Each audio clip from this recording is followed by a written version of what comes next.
Assalamualaikum warahmatullahi wabarakatuh. Bismillahirrahmanirrahim. Alhamdulillahi rabbil alamin. Wa bihi nasta'in. Wassalatu wassalamu ala ashrafil anbiya'i wal mursalin wa ala alihi wa sahbihi ajma'in. Subhanaka la ilma lana illa ma 'allamtana innaka antal alimul hakim. ولا حول ولا قوة إلا بالله العلي العظيم. اللهم لا سهل إلا ما جعلته سهلا وأنت تجعل الحزن إذا شئت سهلا. اللهم فقهنا في الدين وعلمنا التأويل. اللهم زدنا علما أما بعد. الحمد لله.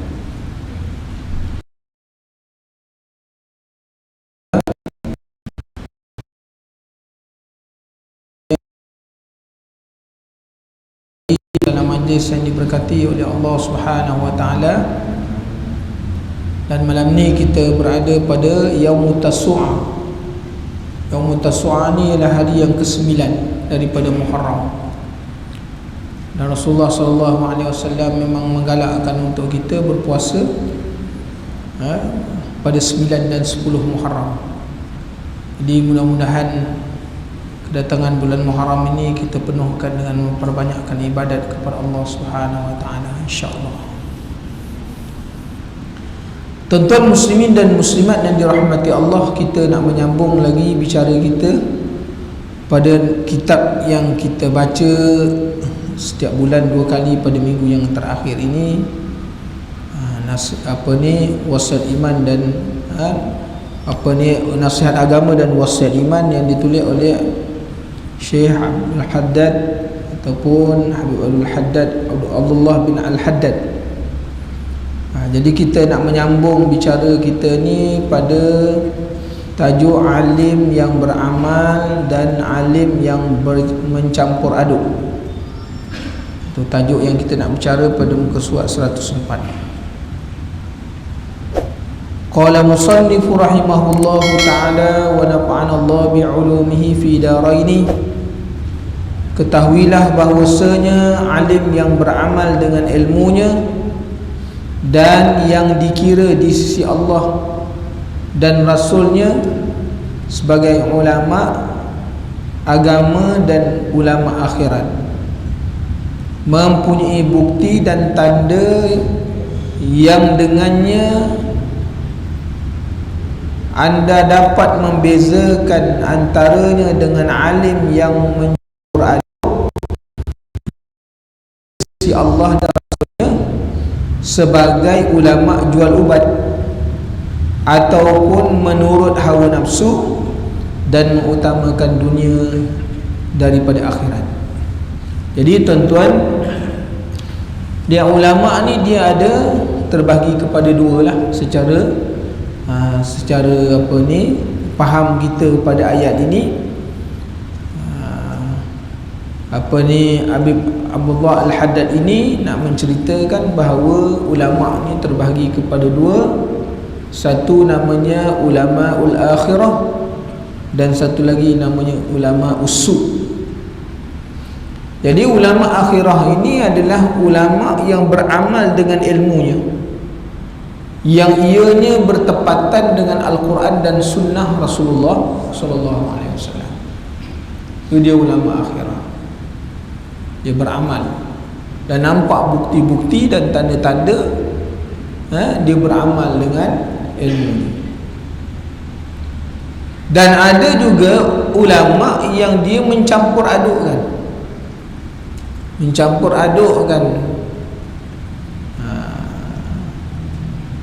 pada beramal dengan apa yang datang daripada Allah dan Rasulnya. Dia jadi macam rojak,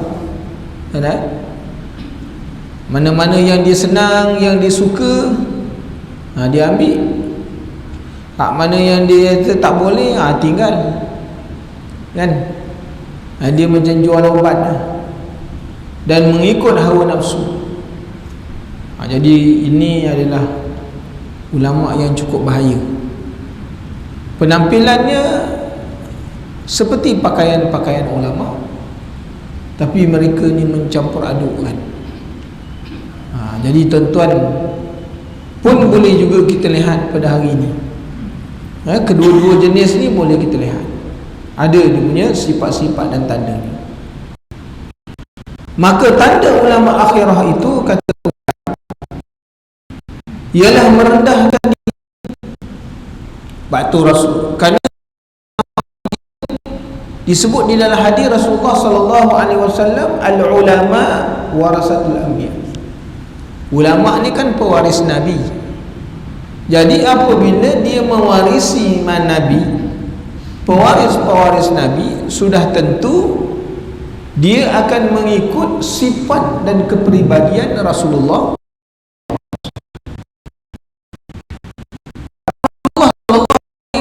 Ni orang yang cukup merendah diri. Satu ketika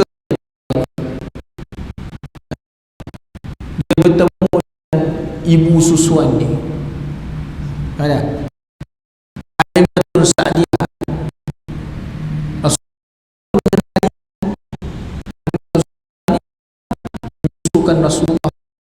SAW. Lalu tuan-tuan, Rasulullah ni dia ambil rida ni, rida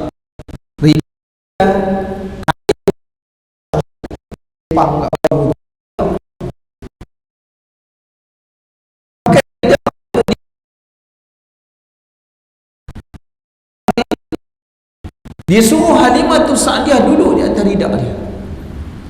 Allah SWT. Ada seorang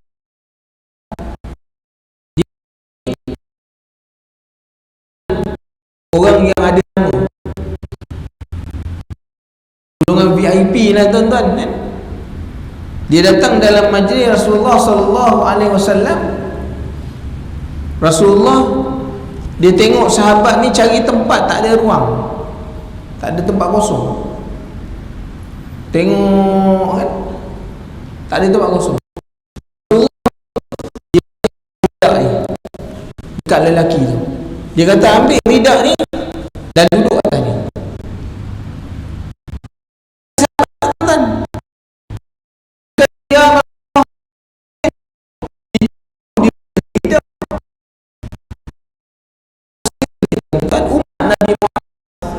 Terutamanya sahabat yang hidup Rasulullah sallallahu alaihi wasallam, katakan muliakan orang cukup hormat.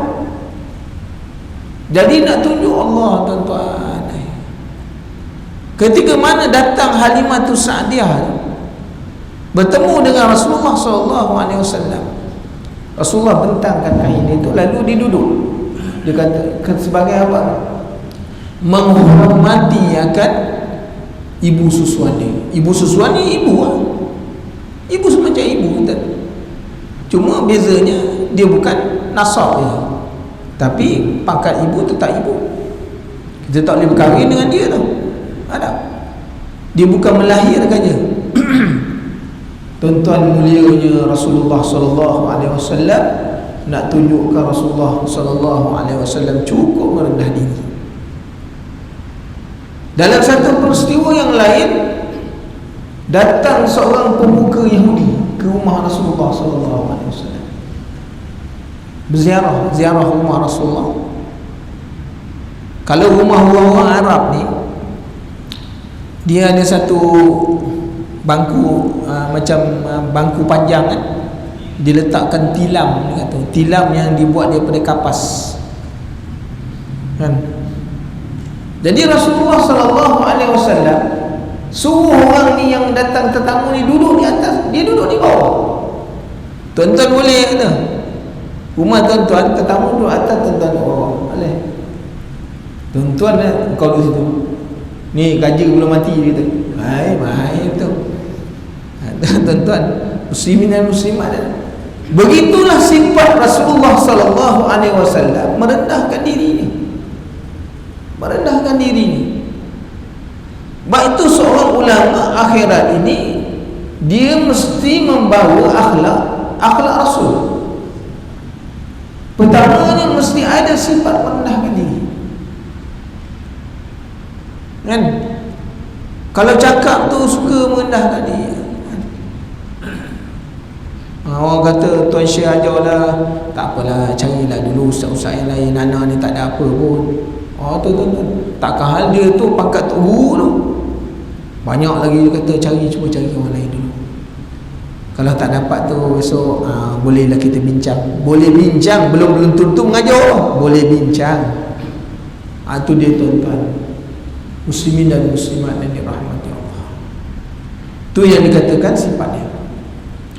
Dan takut, ulama akhirah ini adalah orang yang kerana dia ada ilmu, innama yakhshallaha min ibadihi ulama. Orang yang paling takut di sisi Allah ulama. Sebab apa? Sebab tu Rasulullah sallallahu alaihi wasallam merupakan manusia yang paling takut lagi kepada Allah.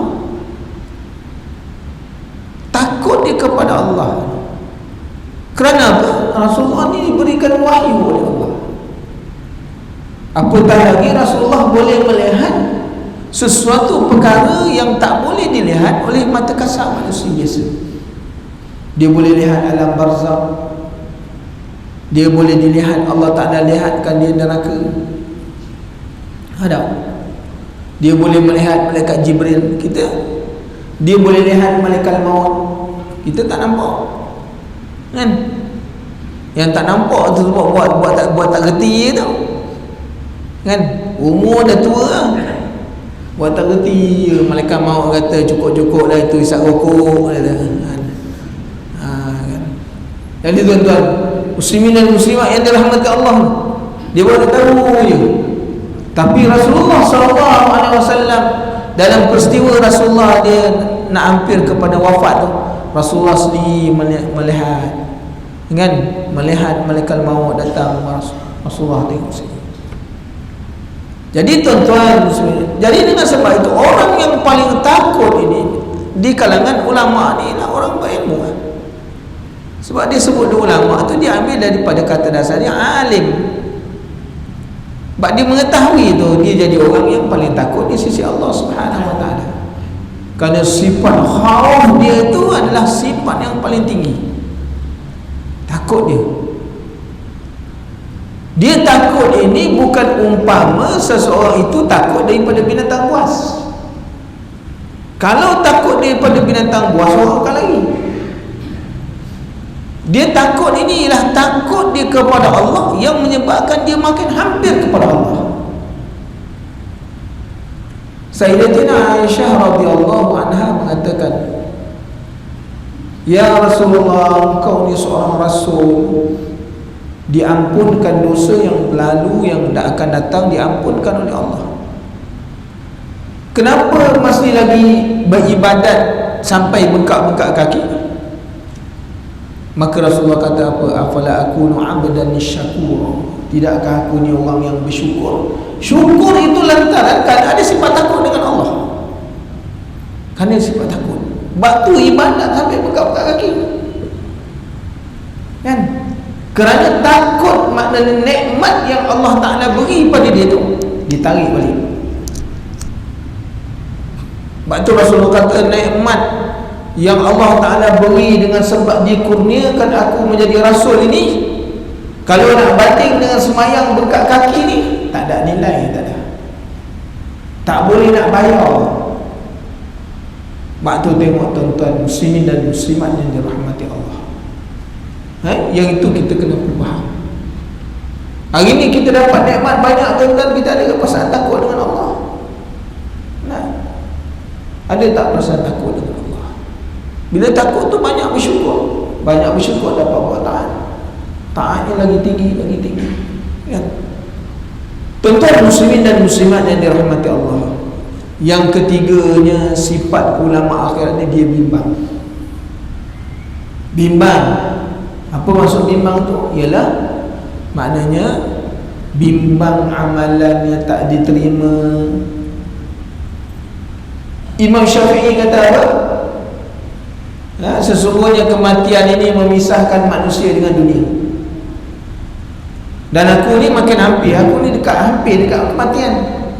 Tetapi aku tak tahu Adakah ketika mana selepas aku mati ni aku masuk syurga atau masuk neraka? Imam Syafi'i ni tuan-tuan, Allahu Akbar, ilmunya, amalannya banding dengan kita lah memang jauh lah, no. Imam Syafi'i ni tuan-tuan, setiap hari itu sekali khatam Qurannya, setiap hari sekali khatam. Kita ni nak tunggu Ramadan, itu pun tak khatam, dapatkan plakat terus stop, tak khatam lah. Imam Syafi'i satu hari sekali khatam. Manakala 30 hari 30 kali. Masuk bulan Ramadan, satu hari sekali siang sekali malam. Mana berapa? 60 kali khatam dalam bulan Ramadan. Kita boleh buat? Kita usaha kata nak khatam, nak suruh datang mengaji pun malas. Suruh datang mengaji pun malas. Baca semuka je, tuan-tuan. Bukan suruh baca satu juzuk, baca semuka je. Kena tegur satu hari, 3 tahun lepas tu baru muncul balik. Nah, jadi ini perbezaannya tuan-tuan, muslimin dan muslimat yang dirahmati Allah. Waktu para ulama tu dia bimbang. Waktu kalau kita membaca kitab-kitab tentang kenyataan statement orang arifin ini ataupun ulama-ulama saat dia nak mati ni, kita akan dengar perkataan yang kita kata, orang ni macam ni alim, takkan Allah Ta'ala tak terima, tapi perasaan bimbang cukup tinggi. Kita ni yang tuan-tuan yang tak berapa alim ni, yang ibadat pun tak banyak, selamba je. Aku semayang ni kira dah okey lah ni kan, kira confirm lah. Confirm. Nah, siapa yang confirmkan kita boleh masuk syurga Allah? Tak tentu lagi tuan-tuan. Ibadat kita belum tentu lagi Allah Ta'ala terima. Nah, jadi ini kita nak kena lihat. Dan khawatir akan amarah Allah Subhanahu wa Ta'ala. Kita tengok bagaimana Rasulullah sallallahu alaihi wasallam ketika mana dia lari di Taif. Orang Mekah halau dia. Rasulullah dengan Zaid bin Sabit lari ke Taif. Sampai di Taif, orang Taif ni baling batu. Tak kira lelaki, perempuan, tua, muda, kanak-kanak, orang Sioman, orang bila pun tumpang syekh, balik ke Rasulullah dengan batu sampai luka berdarah tumit Rasulullah sallallahu alaihi wasallam. Diriwayatkan bila tumit Rasulullah tu luka sampai melekat dengan sandal dia. Lari masuk dalam satu kebun. Rasulullah pun angkat tangan, ya Allah, kalaulah sekiranya apa yang aku buat ini engkau tak marah, yang aku buat ini engkau tak marah, nasaya aku tidak akan berhenti daripada menjalankan dakwah. Sekejap lagi malaikat Jabal, malaikat yang jaga gunung di sekitar Mekah, jumpa Rasulullah sallallahu alaihi wasallam. Ya Muhammad, kami ini malaikat penjaga gunung di Mekah. Apa yang kau nak suruh pada kami? Nak suruh angkatkan gunung-gunung ni, balingkan atas, jatuhkan atas orang-orang Taif ni? Rasulullah kata jangan. Kan? Jangan.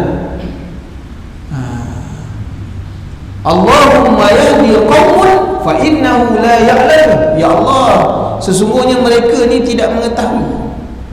Kaum ni adalah kaum yang tidak mengetahui. Kau berilah hidayah kepada dia.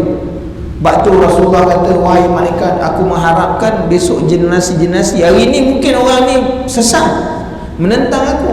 Aku hendak besok satu hari nanti generasi daripada dia keluar daripada tulang-tulang sulbi mereka ni orang yang beriman.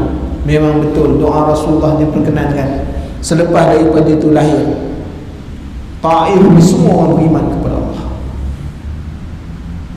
Sebab tu dia tuan-tuan, muslimin dan muslimat yang dirahmati Allah, ulama ni dia cukup bimbang. Kiranya perbuatan dia, kiranya maknanya ibadat dia, ketaatan dia, Allah Ta'ala tak terima. Sebab dia orang yang paling mengetahui dengan sebab ilmunya. Ada. Sebab tu kita kena lihat. Sebab tu apa ciri-ciri ulama yang disebutkan oleh Habib Abdullah ini dalam kitab ni, semuanya adalah dia kena merujuk kepada akhlak Rasulullah sallallahu alaihi wasallam. Dia tak boleh lari daripada akhlak. Sebab apa? Kerana akhlak ini mesti diambil daripada Tuhan punyanya. Kerana Allah Ta'ala sebut, laqad kana lakum fi rasulillahi uswah. Kerana Rasulullah ni dicontoh, kan? Contoh bahawa Rasulullah ni dia contoh yang terbaik. Jadi contohnya, kana khuluqul Quran. Akhlak Rasulullah ni seperti mana yang disebut oleh Sayyidatina Aisyah radhiyallahu anha, akhlak Rasulullah ialah akhlaknya Quran.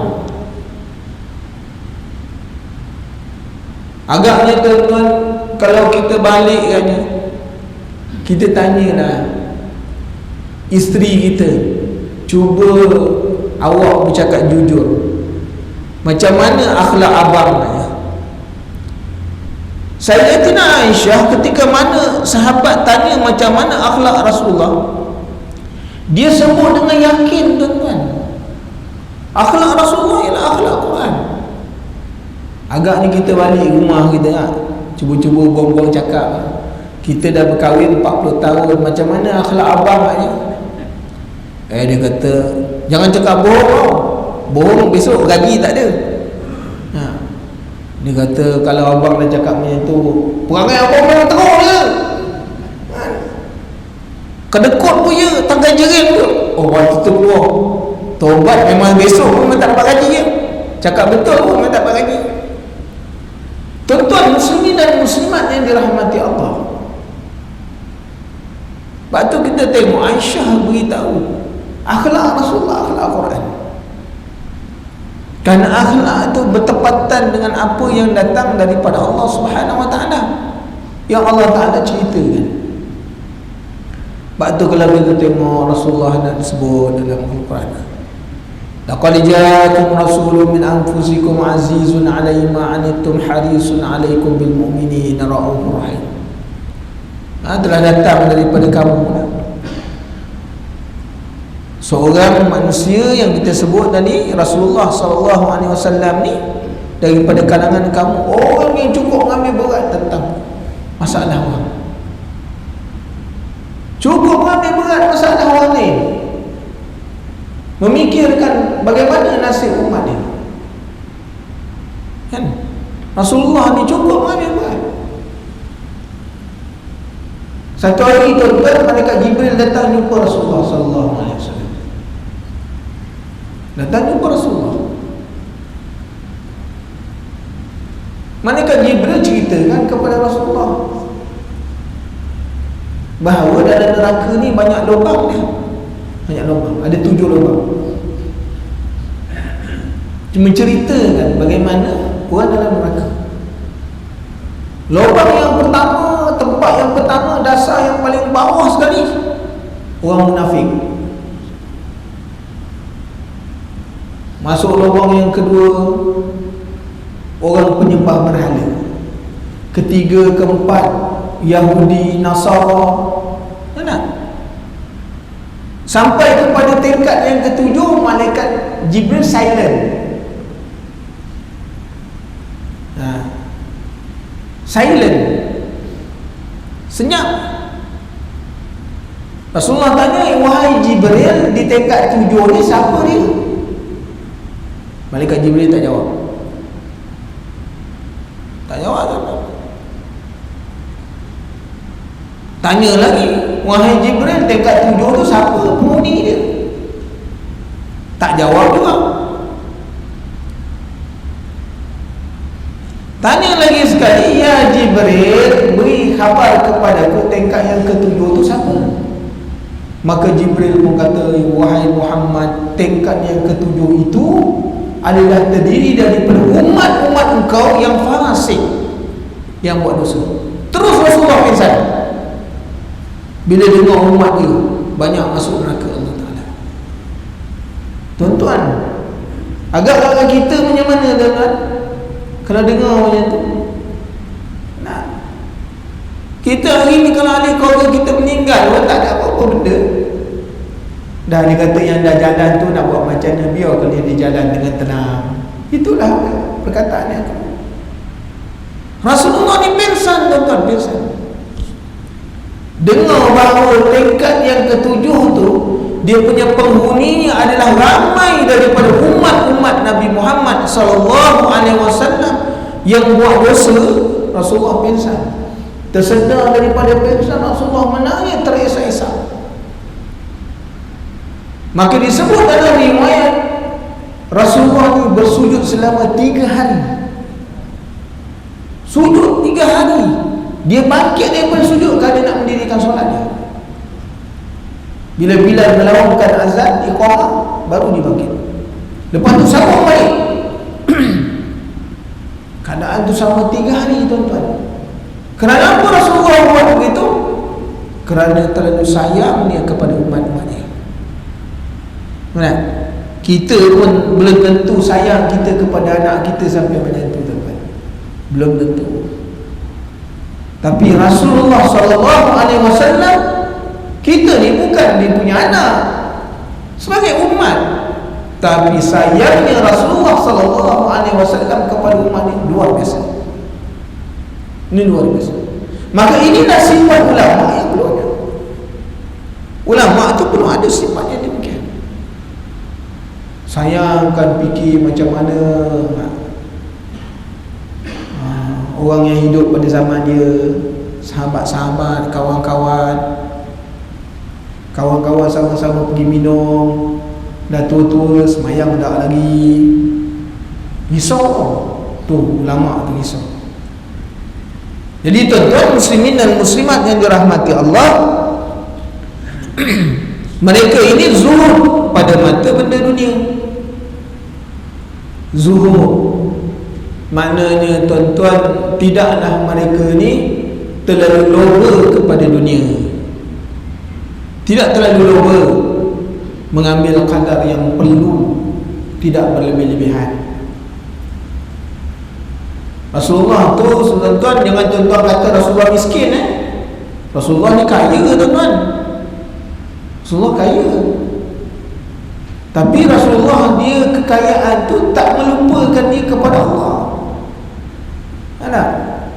Bayangkan bajunya bertamparan, sandalnya putus, dijahitnya sendiri. Kita putus beli baru, kan? Itu bezanya. Bajunya lusuh. Tadi lusuh tu bukan maknanya busuk.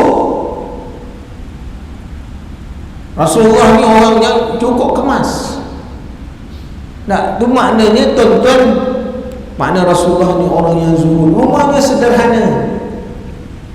Sederhananya rumah Rasulullah SAW. Aisyah kata apa? Aisyah kata ketika mana Rasulullah bangun tahajud waktu malam, kalau dia nak sujud, dia terpaksa tolak kaki Aisyah baru boleh sujud. Kita punya rumah bilik melawak besar, kalau hilang, jatuh daripada katil, cari pun tak jumpa. Mak ai besar tu kan. Nak bayangkan Rasulullah nak sujud, terpaksa tolak kaki Aisyah. Aisyah orang tidur seperti mana seekor udang mengekor dia, tak boleh luluhkan. Nah, ini kita nak cerita lah tuan-tuan, macam mana zuhudnya Rasulullah SAW. Bukan tak boleh nak mewah, Rasulullah kalau nak bila-bila ya. Sebagai bukti ni, kalau Rasulullah tak, waktu Rasulullah ni dia duduk di Mekah, dia ada kata hajat nak buat hajat kan. Dia melalui dari bukit di Mekah, sebab dia pergi jauh daripada masuk ke bukit-bukit kan. Bila melalui jalan-jalan bukit ni, satu lewat menyebutkan bahawa dia terdengar adanya orang beri salam. Assalamualaikum ya Rasulullah. dicari tak ada orang di jalan itu. Dengar lagi suara, Assalamualaikum ya Rasulullah, cari tak ada orang. Masuk kali ketiga, Assalamualaikum ya Rasulullah, ya Rasulullah, aku ni batu boleh jalan, kalau kita mati jadi batu ke? Mana? Kalau batu boleh jalan dengan kita jadi batu ke? Mana? Ya Rasulullah, aku batu ni kata. Ya Rasulullah, aku cukup sedih dan kesian dengan nasib kau, hidupnya miskin. Nah, izinkan aku ni bertukar jadi emas. Kalau kita kan okey, kalau kita okey aja. Rasulullah kata itu bukan matlamat hidup. Mana? Nah, bukan matlamat hidup. Kalau Rasulullah tidak, bila perbedaan yang mulia itu di dalam genggaman Rasulullah SAW. Rasulullah nak bila boleh, tapi Rasulullah tak mahu, tuan-tuan. Walaupun banyak orang yang hidup kaya akhirnya musnah. Tengok bagaimana kaum dulu. Allah Ta'ala dia uji dengan harta. Harta dia tu bergudang. Kuncinya dah tak mampu dipegang oleh manusia lagi. Dia letak kepada kedai untuk orang. Banyaknya tuan-tuan harta dia. Akhirnya apa? Musnah masuk dalam. Dimusnahkan oleh Allah Ta'ala dengan harta-hartanya sekali. Tengok bagaimana Allah Ta'ala bagi manusia pangkat, bagaimana kesudahan dengan pangkat. Tengok Firaun, tengok bagaimana Haman, macam mana kesudahannya. Semuanya binasa, tuan-tuan. Binasa. Sebab itu, tuan-tuan, Rasulullah ni hidup dia sederhana. Rumahnya kecil, biliknya kecil, tapi sebenarnya tahajud tak pernah tinggal rumah. Kan? Hari ni rumah kita, tuan-tuan, paip dekat rumah, dalam rumah, tandas dalam rumah, dalam bilik lagi. Nasib baik paip tu tak terus pergi kat katil. Kalau pergi kat katil, set paip tu set pukul 3 je dia keluar. Agak memang bergelumang dia atas katil. Tak bangun juga. Bilik tu ada, bukan setakat air, panas ada, sejuk ada, air batu pun ada. Dia kalau dah tandak ni yang dikatakan taufik dan hidayah, tuan-tuan. Ni yang dikatakan taufik dan hidayah. Itu semua belum menjanjikan. Rasulullah SAW dulu nak bangun semayang, terpaksa ambil air. Dia sediakan dalam bekas, ambil wudu. Mana ada payah Rasulullah SAW. Tapi semayangnya tak pernah tinggal. Inilah bezanya kita dengan kita menerima nikmat Allah. Nikmat itu menjauhkan kita kepada Allah Subhanahu Wa Taala. Rasulullah terima nikmat, nikmat itu mendekatkan dia kepada Allah Subhanahu Wa Taala. Itu beza. Jadi tuan-tuan muslimin dan muslimat yang dirahmati Allah, bahawa apa disebutkan maknanya zuhud ia pada mata dunia. Rasulullah ni dan ulama tu mesti gitu sifat. Cukup dengan yang sedikit, mana pun ada sifat qanaah. Sifat qanaah, memada dengan apa yang ada. Kalau balikkan orang rumah kata, bang ini je lah kuah masak pindang. Tuan-tuan tahu kuah masak pindang pakai kunyit tu, kunyit masuk lada hijau kan, tumis dengan ikan kembung ni. Ini je ada bang. Abang pun bagi duit RM50 suruh makan sampai sebulan kan, suruh belanja sampai sebulan. Ikan kembung 2 ekor dah RM50 kata. Jadi dia kata ini je. Kita orang ada ilmu, tuan-tuan orang ada ilmu, ulama, tak apalah, yang ini pun cukup dah kan. Dah malam-malam ni tak payah bercerita bab makan kan. Tapi kalau dapat burger sedap juga. Sedap juga. Wah tu dia ada kalam lebih tak tahu dah.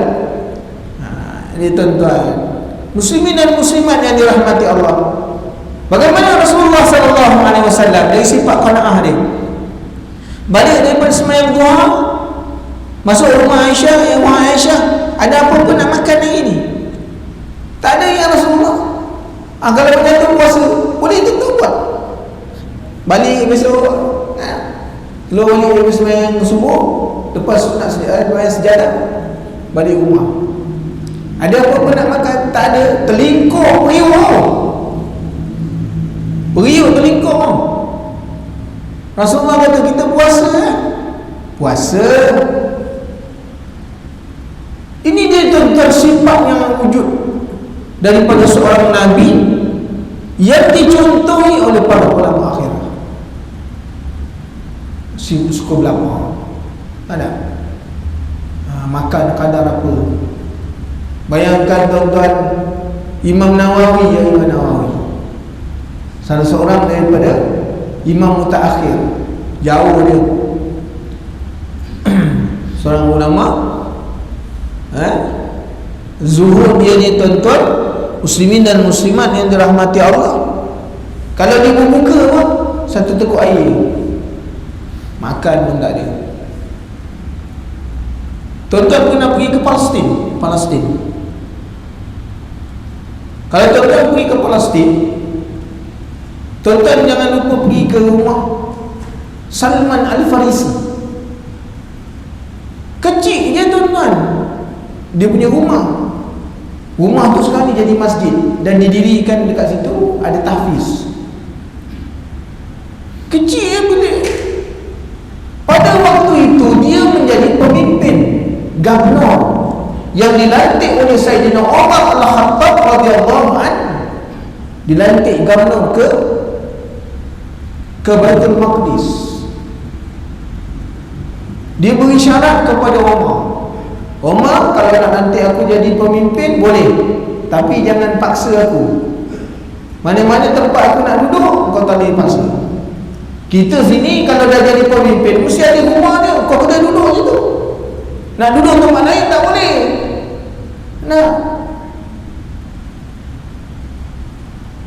Salman Farisi pula bagi lain pula.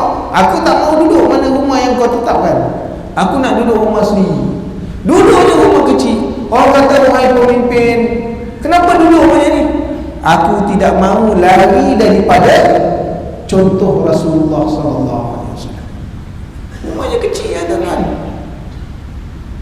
Kalau kita pergi je, kan, tempat dia tu.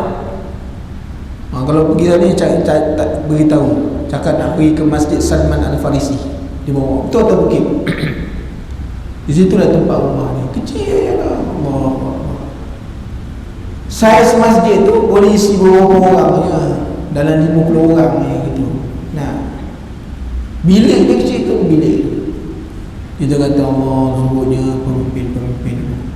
Tapi zuhud orang ni Allah Ta'ala menjanjikan mahliga yang besar dalam syurga Allah Subhanahu Wa Ta'ala. Ni beza dia tuan-tuan. Bezanya yang kita ni nak kena ambil peringatan. Okay. Kemudian cukup dengan yang sedikit, membelanjakan apa yang lebih daripada keperluan. Belanja ya, yang dia makan, tapi makan tak sampai kenyang. Yang lebih daripada keperluan semua dibagikan. Dalam satu riwayat menceritakan bahawa satu hari orang bagi kepada Aisyah 10,000 dirham. 10,000 dirham tu banyak ya tuan-tuan kan? 10,000 bukan RM10, 10,000 dirham kan? Satu dirham ni kan RM150 Malaysia. Kalau 10,000 banyak lah. Jadi 10,000 dirham ni dia keluar bersama dengan dia punya pembantu, dia keluar pergi ke pasar, hagi habis. Pembantu dia pun kata, wahai Aisyah, hari ni kan kita puasa, kalau kau simpan sikit duit tu kan boleh makan sedap sikit. Kenapa kau, Aisyah kata, kenapa kau tak beritahu? duit dah habis baru cakap. Kalau kita asing dulu, kita asing dulu, yang lebih tu bagi orang. Tu kan beza kan, tu beza. Jadi sifat ini tuan-tuan muslimin dan muslimat yang dirahmati Allah, membelanjakan keperluannya sikit, itu yang dimakan. Tuan-tuan tengok bagaimana seorang daripada umat Nabi Muhammad SAW, Waish Al-Qarni. Baca cerita Waish Al-Qarni, orang yang hidup pada zaman Rasulullah tapi tak sempat tengok Rasulullah, beriman dengan Rasulullah. Dia duduk Yaman, tak sempat. Dia datang ketika mana nak berjumpa Rasulullah SAW. Rasulullah dah wafat. Dia ada seorang ibu, kerja dia apa tuan-tuan? Mengambil upah, mengembala kambing. Setiap hari dapat 4 dirham. 4 dirham. 4 dirham dapat. 1 dirham untuk dia, 1 dirham untuk ibu dia, 2 dirham lagi untuk orang lain. Sedangkan dia tu orang miskin. Dia tu orang miskin. 2 dirham lagi bantu orang. Sebab keperluan yang dia tak, 2 dirham je. Allah, luar biasa semua. Ini orang-orang yang luar biasa tuan-tuan.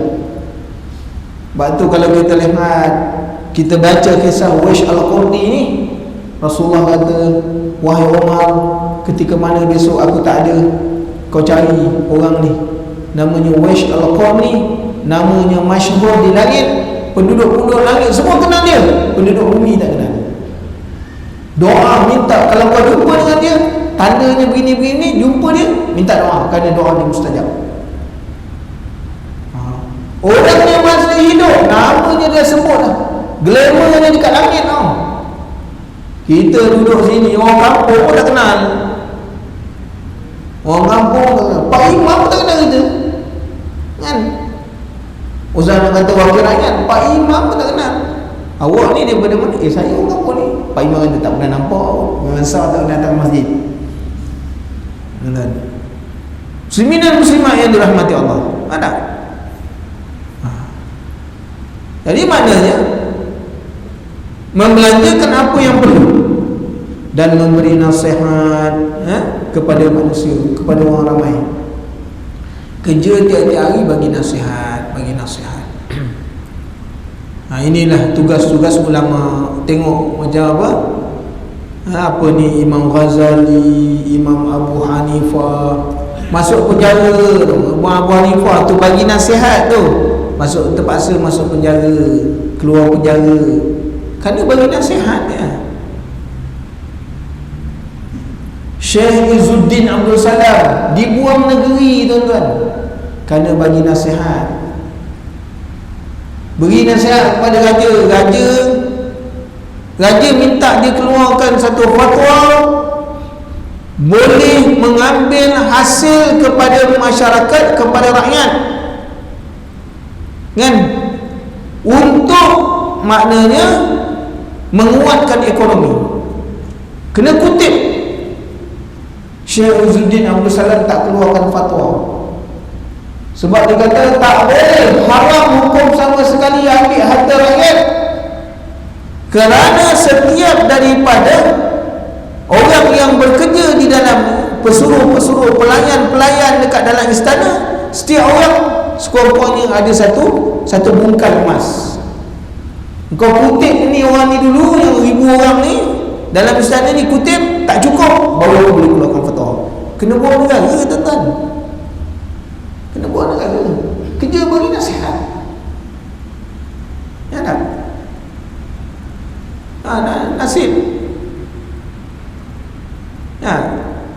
Imam Syafi'i contohnya, Imam Abu Hanifah contohnya, masuk penjara ni, orang keluar penjara kerana beri nasihat. Apabila nasihat itu tidak selari dengan pemerintah kan, mana boleh ulama ni dia bersekutu dengan sesuatu yang batil, tak boleh. Jalan penyelesaian dia lah, masuk penjara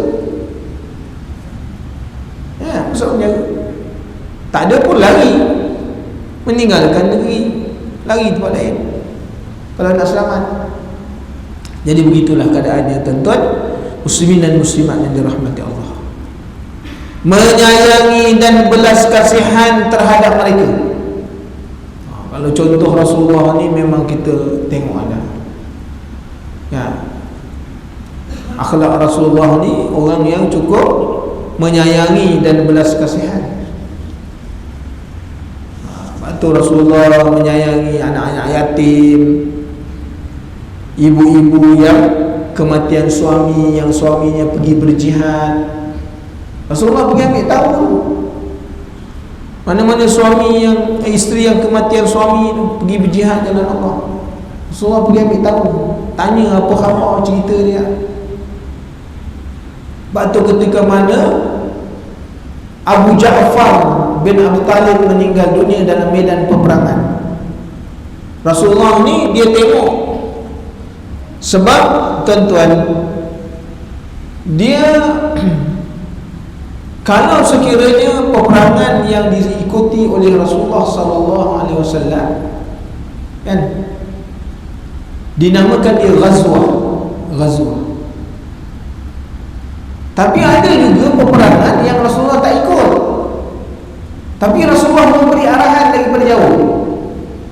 Contohnya dalam peperangan Mu'tah, Rasulullah tak pergi.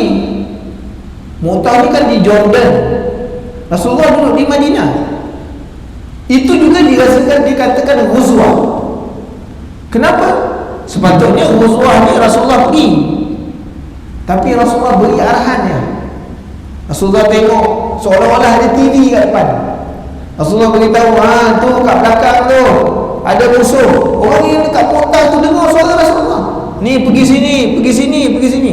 Oh, dulu tu dari internet tuan-tuan, lagi canggih internet Rasulullah. Sekarang internet kita pun dua bar terlahan ni. Kan? Coverage dia tak kuat ke dah. Rasulullah duduk di Madinah beri arahan pada tentera di Mu'tah di Jordan tu. Para sahabat dengar suara Rasulullah clear. Ini yang kita kata luar biasa. Maka Rasulullah tak ikut, tak pergi. Itu juga kerana Rasulullah memberi arahan. Itu juga dikata Rasulullah. Sama juga macam Sayyidina Umar kan? Sayyidina Umar ni luar biasa. Allah Ta'ala beri dia suatu biasa. Dia duduk baca khutbah dekat mimbar, ya. Peperangan tu berlaku di mana? Di Basrah. Di Basrah. Madinah dengan Basrah ni kan jauh. Rasul dia tengah baca khutbah, tengah-tengah baca khutbah, Sayyidina Umar kata apa? Di belakang gunung ni ada musuh. Ni baru orang dengar, khutbah lain, ni cakap lain pula. Oh, luar biasa tuan-tuan. Orang yang dengar, yang tengah sahabat yang tengah dengar khutbah ni pening pula. Ni masuk mana pula khutbah, cerita lain masuk lain ni. Orang yang bagi Basrah balik dalam peperangan tu cerita kan, kami sepatutnya dalam peperangan tu kalah dah, sebab kami tak perasan di belakang gunung ni ada musuh. Tapi kami dengar suara Sayyidina Umar beri arahan tu, clear kami dengar. Itu sebab kami menang dalam peperangan. Allah tuan-tuan, luar biasa tu, insya-Allah. Kalau hari ni ada orang macam tu kan, jadi keramat hidup dia tuan-tuan. Tapi tak ada dah orang tu, tak ada. Pakai handphone pun bunyi, tenggelam timbul suara. Bayangkan tuan-tuan, karamah Sayyidina Umar Al-Khattab radhiyallahu anhu. Dan kita tengok bahawa menyeru dia kepada berbelas ihsan, buat baik. Waktu Sayyidina Abu Ja'far Abi Talib ketika mana dia gugur dalam peperangan, Rasulullah kata Abu Ja'far telah gugur dalam peperangan. Para sahabat dengar lah. Rasulullah ceritakan, ni sahabat ni jatuh, terbunuh dalam peperangan. Rasulullah ceritakan satu demi satu tu. Yang berlaku jauh, Rasulullah cerita satu-satu tu. Sehingga habis peperangan, Rasulullah kata wahai sahabat, kamu pergi ke rumah Abu Ja'far kerana anak-anak dia sedang kesedihan, bawakan makanan. Itu sebabnya tuan-tuan, kalau kita pergi orang meninggal dunia kan, yang meninggal dunia tu tuan rumah, ayah ke isteri ke, bawa makanan. Bukan orang tuan rumah dia kita makanan, terbalik je kan. Tuan rumah pula buat kaya kopi, buatkan serabai kan, kita pula makan. Kau yang sedap ni mentera darah tu kan. Sepatutnya orang yang meninggal dunia tu, yang tak meninggal dunia tu, bawa makanan kepada rumah. Itu adabnya, kerana dia tengah kesedihan. Ni terbalik pula. Jadi tuan-tuan muslimin dan muslimat yang dirahmati Allah, kan? Menyuruh berbuat baik dan melarang daripada yang jahat, amal ma'ruf wan nahyu 'anil munkar. Itu memang banyak dalam Al-Quran. Itu memang kerja orang. Kerja orang ini dia cegah manusia daripada berbuat jahat, suruh buat baik, suka berbuat kebajikan, melazimkan diri dengan amal ibadat. Lazim menganjurkan segala kebaikan dan menyeru kepada jalan yang benar, sentiasa berdiam diri. Orang ni ulama ni tak banyak cakap tuan-tuan.